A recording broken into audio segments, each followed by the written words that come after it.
Happy birthday বন্ধু। ওরা আমার সিরিয়াসলি নেয় না, সিরিয়াসলি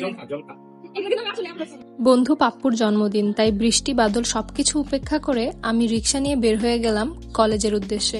কলেজে হচ্ছে রাব্বি ছিল, রাব্বিকে পিক করে তারপর আমরা দুজন মিলে চলে গেলাম মার্কেটে। তারপর আমরা দেখছিলাম ঘুরে ফিরে কি কেনা যায় পাপ্পুর জন্য। তারপর আমরা ডিসাইড করি যে পাপ্পুর জন্য একটা পাঞ্জাবি নিব।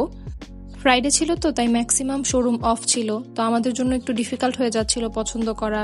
দেন আমরা একটা পাঞ্জাবি কিনে চলে গেলাম কেক নেওয়ার উদ্দেশ্যে। আমি ম্যাক্সিমাম সময় কেক হাট থেকে কেক নেই, সেখানকার কেক আমার কাছে অনেক বেশি পছন্দ।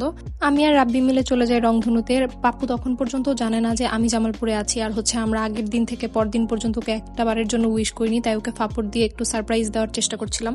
এই আমার যাতে না দেখে। তারপর ওখানে লুকিয়ে দাঁড়িয়েছিলাম আর ও রেস্টুরেন্টে ঢোকার সাথে সাথে ওকে হচ্ছে বার্থডে উইশ করি। ও পুরো থতমত খেয়ে গেছে, আপনারা শুরুতে ভিডিও দেখতেই পেয়েছেন।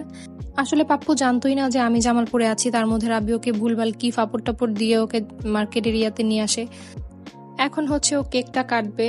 আসলে আমরা খুব আহামরি কোনো অ্যারেঞ্জমেন্ট করতে পারিনি, কিন্তু আমার কাছে মনে হয় বন্ধুরা থাকলে খুব অল্প কিছুতেও সন্তুষ্ট হওয়া যায়। কেক কাটতে দেরি হয়েছে কিন্তু শেষ হতে দেরি হয়নি, আমি আর রাব্বি মিলে পুরো কেকটা সাবার করে দিয়েছি। এরপর আমাদের খাবার চলে আসে, চাপ আর নান। তারপর হচ্ছে আমরা খেয়ে দিয়ে নিচে চলে যাই। নিচে গিয়ে আমরা একটা স্প্রাইট খেয়ে নিই, আর হচ্ছে আমি পান না খেলে আমার হয়ই না মাঝে মধ্যে। তারপর হচ্ছে আমি একটা পান খেয়ে নিই, কারণ পান আমার আসলেই অনেক পছন্দ। এই ছিল আজকের আমার ব্লগ।